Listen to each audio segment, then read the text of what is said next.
Hi guys, and welcome back to my channel. Today we are going to be making this really cute canvas art. I am not an artist or a painter by any means. I just kind of did this as I went and just kind of went with the flow, and it was very easy and simple to do, and I did it in an afternoon, so don't be scared if you're not a painter. You can totally do this project. So we're going to need some basic acrylic paint and some just plain white canvases. I just got these from the craft store. And we're going to need some white paint, some royal blue paint, and then a little bit of black. You don't need a whole lot of black. And we're just going to mix our colors here and make a very light kind of sky blue. And go ahead and paint the top of your canvas this sky blue color. Make sure not to miss the edges. Also, you definitely want a more professional finish, and you want to paint all of those edges of your canvas also. Now I'm doing two canvases separately to get my whole message on there. So with each stage, as we're adding, mixing and adding a darker blue, we want to do both of these canvases together stage by stage.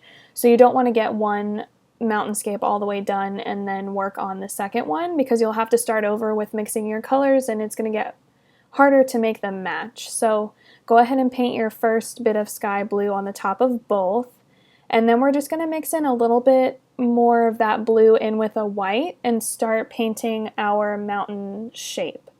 So I just kind of painted a wavy line. I have a little bit of a thicker brush. It's probably about an inch, inch and a half wide, and that allowed me to have a much smoother line and come out with a much nicer product, being that I don't paint all the time, and I'm not as comfortable with this medium as I am with other kind of craft projects. So here I am just kind of filling in the sky a little bit. I wanted to leave a little bit of a white kind of border to show just some variation in the sky tones before the mountain.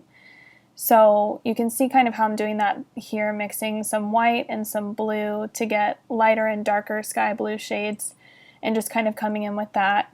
Here I am starting on the second one, matching those colors as closely as I can as I keep mixing more paint.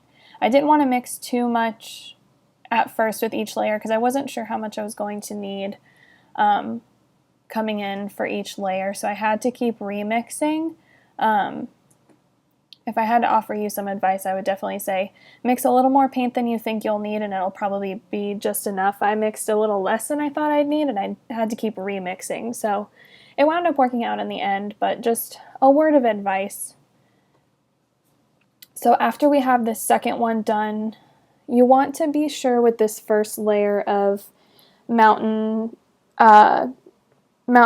that it's going to be a bit wavier and smoother, because when you're looking at a mountain range in the distance, the mountains furthest away seem to have less definition.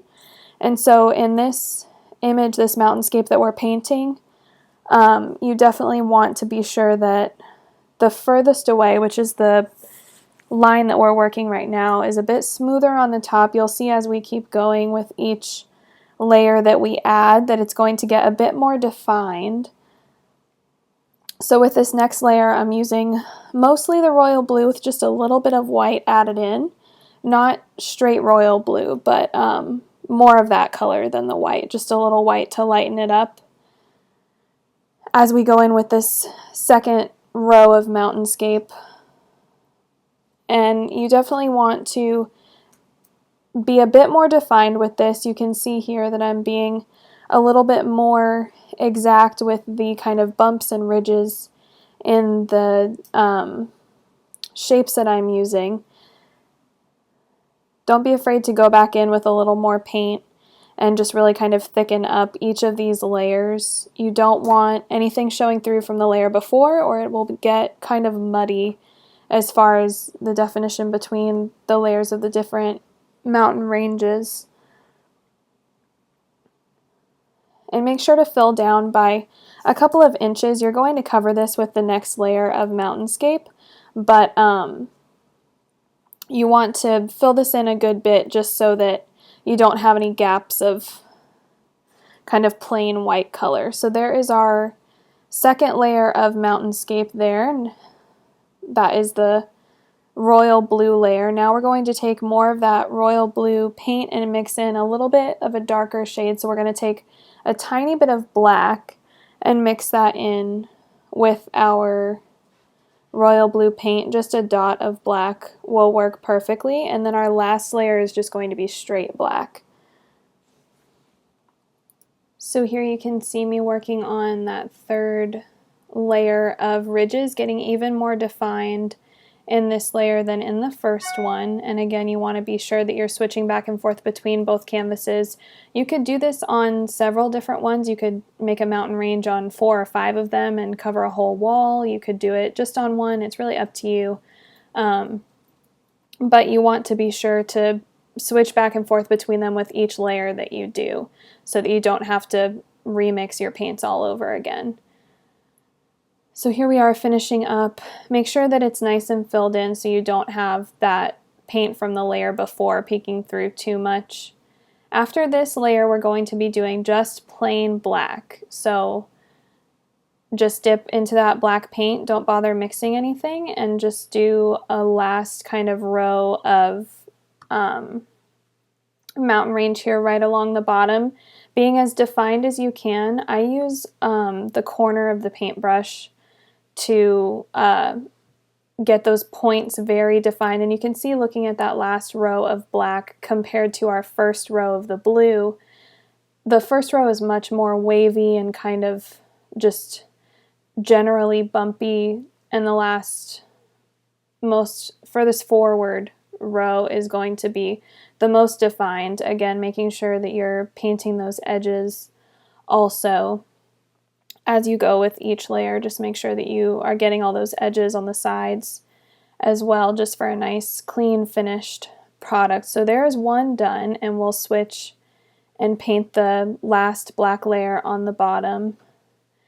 I decided to do all blues and not really mix up the colors just because I liked the way that this kind of blue gradient looked, and also I wanted to kind of emulate the Blue Ridge Mountains in North Carolina because that is where my fiance and I got engaged this past Christmas, in the Blue Ridge Mountains. So I wanted to work a little bit of that story into the nursery for our little one that's coming in May.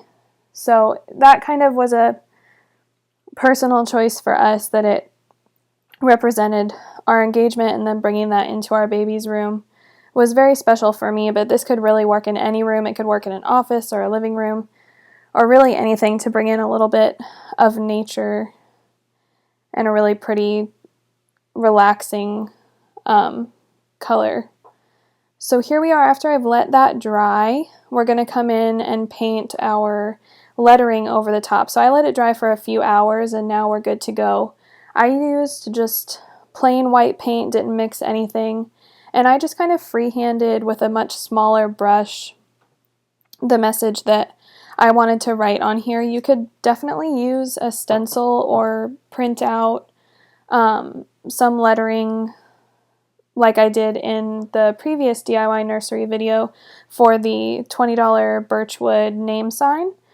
I used a printed font and cut out the letters and stenciled them on there, but if you prefer doing it that way, you're more than welcome to. I just freehanded this because it was a little easier for me, and I could space it how I wanted to.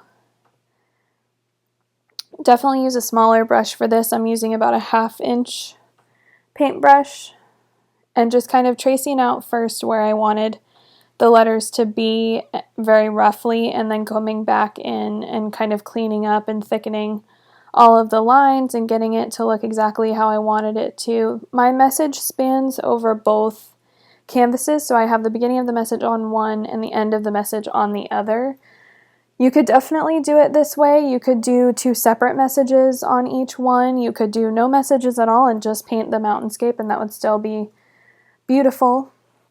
But I liked the way that this came out with them kind of matching from one to the other.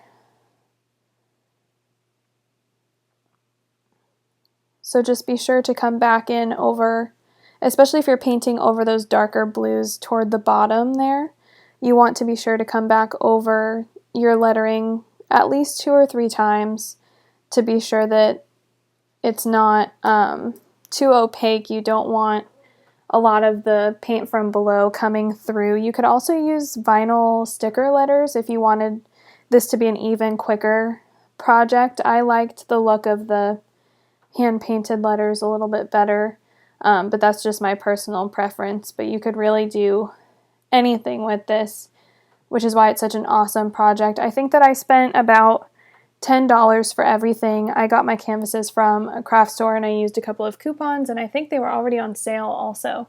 So definitely shop around and get materials as cheaply as you can. You can make this custom art really quickly and really easily for a really low cost. I saw a lot of art like this on different websites and different stores, and it was all kind of really expensive for a look that I knew that I could create myself. And you could also go ahead and frame this and make it look really, really professional. I'm probably just going to hang it without a frame because that's how I prefer it to look. But the options are really endless here. You could do any color scheme, any message. You could do your family name. You could do another image over the mountainscape. It's really has endless possibilities, which is why I really like making these kinds of things myself as opposed to buying them. So here we are, just finishing that message, coming over it and making sure that all of our letters are nice and connected and none of them are too opaque. And this art is going to hang in my nursery along with the $20 birchwood name art that I did in my last video. So here we can see it all finished. I hope you guys enjoyed this tutorial. Thanks for watching, and I'll see you next time.